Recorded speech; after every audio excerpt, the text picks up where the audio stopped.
إنا أعطيناك الكوثر فصل لربك وانحر. وقال الله تبارك وتعالى وَلِكُلِّ أُمَّةٍ جَعَلْنَا مَنْسَكًا لِيَذْكُرُوا اسْمَ اللَّهِ. وقال الله تبارك وتعالى لَن يَنَالَ اللَّهَ لُحُومُهَا وَلَا دِمَاؤُهَا. وقال ابن عمر رضی اللہ تعالی عنہما اقام رسول اللہ صلی اللہ علیہ وسلم بالمدینة 10 سنین یضحی بحمد اللہ تعالی بفضل اللہ تعالی. اللہ تعالیٰ نے ہم سب کو ایک اہم فریضے کے لیے چنا کہ اگر اللہ تعالیٰ ہم سب کو اسلام میں پیدا نہ فرماتے تو یہ قربانی والا عظیم عمل ہمیں شاید نصیب نہ ہوتا. کیوں؟ یہ قربانی والا عمل مسلمانوں کے اندر ہے، اس کا حکم صرف اہل اسلام کو ہے، کیونکہ عبادت کا جو اصل اللہ کی طرف سے ہمیں حکم دینے کا مقصد ہے وہ لعلکم ترحمون ہے کہ اللہ تعالی ہمیں عبادات کا حکم دیتے ہیں تاکہ ہم پر اللہ تعالی رحم فرمائے. اور رحم کا مرکز صرف مسلمان ہیں، کفار نہیں ہیں. اللہ تعالی نے مسلمانوں پر 2 ہجری قربانی کا حکم فرمایا. قربانی کے حکم سے پہلے اللہ تعالی نے آپ صلی اللہ علیہ وسلم سے پہلے آنے والے جو انبیاء کرام ہیں ان کی شریعت کے اندر بھی قربانی کا حکم تھا. یعنی جو بھی شخص آج تک اس دنیا کے اندر اس مسلمان گزرا ہے اسی پر قربانی کا حکم رہا. جس طرح باقی انبیاء کرام کے ماننے والے مسلمان ہوئے اور باقی انبیاء کرام کو بھی اللہ تعالی نے قربانی کا حکم دیا. قربانی کی ابتدا سورۃ المائدہ کے اندر اللہ تعالی نے فرمایا وَاتْلُ عَلَيْهِمْ نَبَأَ ابْنَيْ آدَمَ بِالْحَقِّ إِذْ قَرَّبَا قُرْبَانًا فَتُقُبِّلَ مِنْ أَحَدِهِمَا وَلَمْ يُتَقَبَّلْ مِنَ الْآخَرِ. آپ صلی اللہ علیہ وسلم کو اللہ تعالیٰ اس آیت کے اندر حکم فرما رہے ہیں کہ وَاتْلُ عَلَيْهِمْ نَبَأَ ابْنَيْ آدَمَ بِالْحَقِّ کہ آپ ان کو ہماری وحی پڑھ کر سنا دیجئے جو ہم نے آدم علیہ السلام کے 2 بیٹوں کا ذکر کیا. آدم علیہ السلام کے 2 بیٹے تھے، ایک حابیل اور دوسرا قابیل. دنیا کے اندر سب سے پہلے ان دونوں نے قربانی کی. ایک نے اللہ کے راستے میں اپنا جو زراعت کا کام تھا، اپنا جو غلہ تھا اس میں سے اللہ کے راستے میں مال خرچ کیا، اور دوسرے نے اللہ کے راستے میں جانور ذبح کیا. اللہ تعالی نے جو حابیل ہے اس کے جانور کی قربانی کو قبول کر لیا، اور جو دوسرا قابیل تھا اس کا زراعت والا جو غلہ تھا جو اس نے اللہ کے راستے میں خرچ کیا تھا اس کو اللہ تعالی نے قبول نہ فرمایا. آپ صلی اللہ علیہ وسلم کی امت اور آپ کی شریعت مطہرہ سے پہلے جتنی بھی امتیں گزری ہیں ہر ایک کے اندر اللہ کے راستے میں خرچ کیے جانے والے مال کی قبولیت کا طرز یہ تھا کہ جس کا مال جو بھی مال اللہ کے راستے میں خرچ کرتا وہ اپنا مال اللہ کے نام پر نکال کر ایک میدان میں رکھ دیتے. وہ ایک میدان میں رکھتے، اللہ تعالیٰ اس آسمان سے بجلی بھیجتے جو اس کے مال کو جلا کر راکھ کر دیتی. جس کا مال آسمانی بجلی جلا دیتی اس کا مال گویا کہ اللہ کے ہاں قبول ہو گیا، اور جس کا مال آسمانی بجلی نہیں جلاتی تھی اس کا مال اللہ کے ہاں قبول نہیں ہوتا تھا. اسی طرح حابیل اور قابیل نے اللہ کے راستے میں مال خرچ کیا.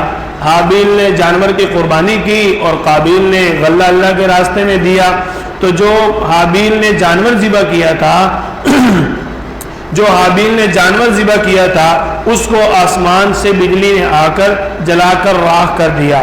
گویا کہ حابیل کی قربانی اللہ تعالی نے قبول فرمائی. سب سے پہلے دنیا کے اندر قربانی حابیل نے کی جو حضرت آدم علیہ السلام کا بیٹا تھا۔ اس کا ذکر اللہ تعالیٰ نے سورۃ المائدہ میں فرمایا۔ قربانی کی اہمیت کا دوسری بات سے اندازہ لگایا جا سکتا ہے، ویسے تو ہر امت کے اندر قربانی کا حکم رہا، حضرت ابراہیم علیہ السلام نے جس انداز میں اللہ کے حکم کو پورا کیا، اللہ تعالیٰ نے ان کے اس عمل کی برکت سے، ان کے اس مجاہدے کی برکت سے اللہ تعالیٰ نے ان کو یہ فضیلت عطا فرمائی کہ قربانی والا عمل حضرت ابراہیم علیہ السلام کے زمانہ مبارک سے ایک خصوصی اہمیت اختیار کر گیا، جس کی وجہ سے آج تک ہم بھی یہ کہتے ہیں کہ یہ قربانی والا عمل آپ صلی اللہ علیہ وسلم کی سنت ہے اور سنت ابراہیمی ہے۔ حضرت ابراہیم علیہ السلام نے اپنے بیٹے کی قربانی کی، وہ تفصیلی واقعہ ہے۔ تو قربانی والا عمل حضرت ابراہیم علیہ السلام کے زمانہ مبارک سے ایک خصوصی اہمیت اختیار کر گیا۔ آپ صلی اللہ علیہ وسلم کے اوپر بھی اللہ تعالیٰ نے جس طرح باقی انبیاء کرام کو قربانی کا حکم دیا، اسی طرح اللہ نے آپ صلی اللہ علیہ وسلم پر وحی اتاری کہ فَصَلِّ لِرَبِّكَ وَانْحَرْ۔ امام راغب اصفہانی فرماتے ہیں کہ یہ جو دو آیات، دو الفاظ ہیں اس آیت کے اندر، پہلا لفظ فصلی، اس سے مراد عیدین کی نماز ہے، اور دوسرا لفظ وانحر کہ آپ اپنے جانور کی قربانی ذبح کرو۔ اسی سے علماء نے یہ بات نکالی، اور ویسے بھی احادیث کے اندر یہ بات ملتی ہے کہ قربانی کے جانور کو ذبح کرنے کا جو وقت ہے وہ عید کی نماز کے بعد ہے۔ آپ صلی اللہ علیہ وسلم نے فرمایا، صحیح مسلم کے اندر روایت موجود ہے، نبی کریم صلی اللہ علیہ وسلم فرماتے ہیں کہ جس شخص نے عید کی نماز سے پہلے قربانی کی، اس نے محض گوشت کی خاطر قربانی کی، اور اس کو چاہیے کہ اگر وہ اللہ کے حکم کو پورا کرنے کے لیے قربانی کرنا چاہتا ہے تو وہ عید کی نماز کے بعد اب دوبارہ جانور ذبح کرے۔ اور جس شخص نے عید کی نماز کے بعد قربانی کا جانور ذبح کیا، اس نے میری اور میری امت کے مطابق، مسلمانوں کے طریقہ کے مطابق کیا، اسی کی قربانی اللہ کے ہاں قابل قبول ہے۔ علامہ قرطبی فرماتے ہیں کہ اللہ تعالیٰ نے فصلی پہلے الفاظ کیا فرمائے کہ نماز پڑھو، تو پہلے کیا ہونا چاہیے؟ عید کی نماز ہونی چاہیے۔ اس کے بعد اللہ تعالیٰ نے فرمایا وانحر، اس کے بعد کیا فرمایا؟ وانحر، کہ تم اب قربانی جانور کی ذبح کرو، ذبح کرے۔ دوسری چیز، اللہ تعالیٰ نے قربانی کا جانور ذبح کرنے کا ہمیں حکم دیا، ساتھ میرے اللہ نے اس چیز کا اظہار بھی فرمایا، وَلِكُلِّ أُمَّةٍ جَعَلْنَا مَنْسَكًا لِيَذْكُرُوا اسْمَ اللَّهِ، کہ میں نے ہر امت پر اس قربانی والے عمل کو حکم دیا، اس قربانی والے عمل کو ہر امت پر جاری کیا۔ کیوں؟ تاکہ وہ اپنے جو ان کے چوپائے ہیں، جانور ہیں، ان پر میرا نام لے۔ فَكُلُوا مِنْهَا وَأَطْعِمُوا الْبَائِسَ الْفَقِيرَ، کہ اس گوشت میں سے تم خود بھی کھاؤ اور جو سوال کرنے والے ان کو بھی کھلاؤ، اور جو سوال نہیں کرتے، جو خاموشی سے اپنے گھروں میں غریب محتاج لوگ بیٹھے رہتے ہیں، تم ان کو بھی گوشت پہنچاؤ۔ اللہ تعالیٰ نے اس سے آگے فرمایا لَن يَنَالَ اللَّهَ لُحُومُهَا وَلَا دِمَاؤُهَا، کہ اللہ تعالیٰ کو نہ تمہارا گوشت پہنچتا ہے اور نہ ہی اللہ تعالیٰ کو تمہاری طرف سے جانور کا خون پہنچتا ہے، وَلَكِنْ يَنَالُ التَّقْوَى مِنْكُمْ، بلکہ اللہ تعالیٰ صرف اور صرف تمہارے تقوی کو دیکھنا چاہتے ہیں کہ تم کتنے متقی ہو اللہ کے حکم کو پورا کرنے کے ساتھ۔ اگر کوئی شخص اللہ کا متقی بننا چاہے تو اس کے لیے سب سے عام عمل یہی ہے کہ وہ اللہ کے حکم کو پورا کرے۔ دیکھو، فرائض کی کسی صورت میں معافی نہیں ہے، تو یہ اللہ کی طرف سے ہر صاحب نصاب پر فرض ہے۔ اور وہ نصاب کیا ہے؟ کہ جو زکوٰۃ کا نصاب ہے وہی قربانی کا نصاب ہے، کہ 52.5 تولہ چاندی یا اس کی قیمت کا مالک ہونا، 7.5 تولہ سونا اگر اس کی مالیت کا کوئی مالک ہے تو اس کے اوپر قربانی کرنا واجب ہے، یا اتنی قیمت کی ضروریات سے زائد اشیاء اگر پاس موجود ہیں تو قربانی کرنا واجب ہوگا۔ اب زکوٰۃ اور قربانی کے نصاب میں فرق کیا ہے؟ چھوٹا سا فرق ہے، اور وہ چھوٹا سا ہی فرق ہمیں بہت گھماتا ہے، ہمارے ذہن میں نہیں ہوتا۔ اس کی وجہ کیا ہے؟ صرف ہماری اللہ کے حکموں کی طرف توجہ نہیں ہے. ہماری توجہ ساری اپنے کاروبار پہ ہے. ہماری ساری توانائیاں صرف اور صرف پیسہ کمانے پہ ہے. چھوٹا سا فرق یہ ہے کہ جو قربانی کا نصاب ہے اور صدقۃ الفطر، اور یہ فطرانہ کہتے ہیں، صدقۃ الفطر اور قربانی کا نصاب، اس کے مال پر سال کا گزرنا شرط نہیں ہے. اور جو زکوٰۃ کا نصاب ہے اس کے مال پر سال کا گزرنا شرط ہے. یہ ایک چھوٹا سا فرق ہے کہ قربانی کا جو صاحب نصاب ہے، اگر وہ قربانی کے ایام میں 10، 11، 12 ان 3 دنوں کے اندر اگر وہ صاحب نصاب ہو جاتا ہے، اور اگر ایک بچہ صاحب نصاب ہے ان 3 دنوں کے اندر وہ بالغ ہو جاتا ہے، تو اس پر قربانی کرنا واجب ہوگا. کیوں؟ قربانی کے حکم، جو قربانی کا جو نصاب ہے اس کے لیے مال پر سال کا گزرنا شرط نہیں ہے.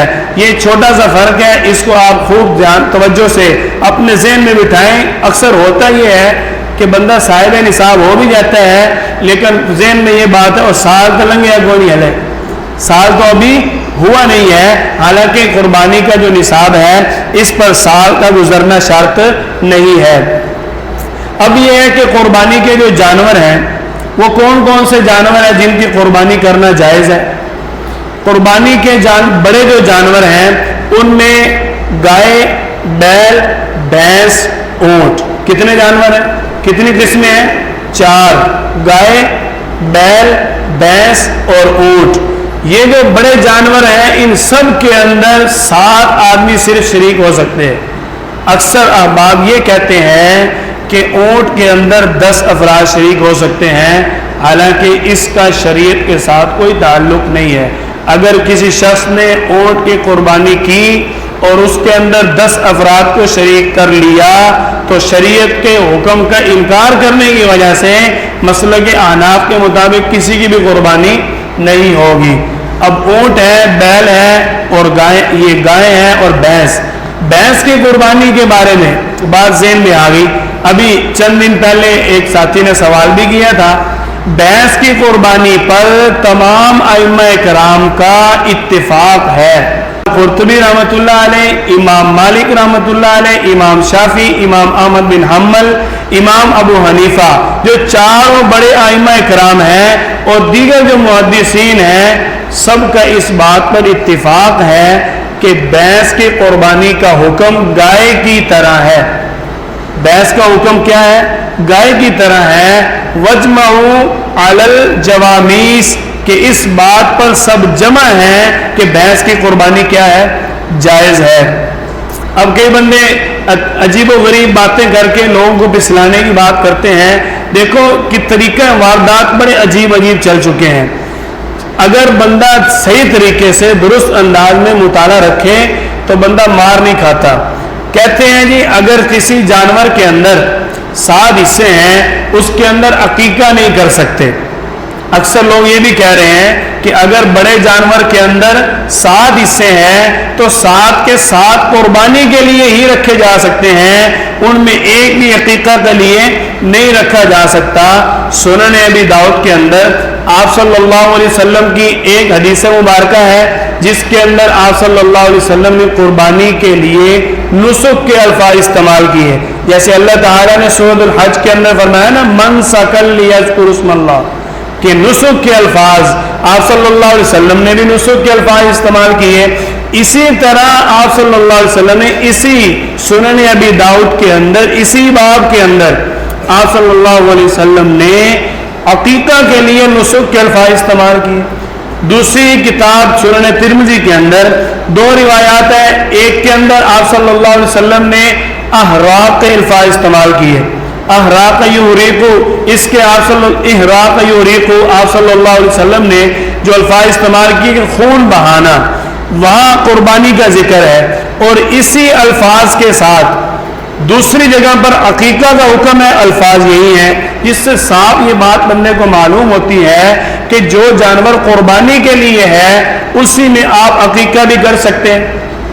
دوسری چیز اس کے اندر جوڑ کیا ہے، جو مسائل قربانی کے لیے جانور کے ہیں سال کا ہونا، اندھا نہ ہونا، لنگڑا نہ ہونا، کان کٹا نہ ہونا، سینگ کٹا نہ ہونا، یہ جو ساری چیزیں ہیں، بیمار نہ ہو، یہ سارے کے سارے مسائل، عمر پوری ہونا، یہ ساری چیزیں عقیقہ کے لیے بھی لازمی ہے۔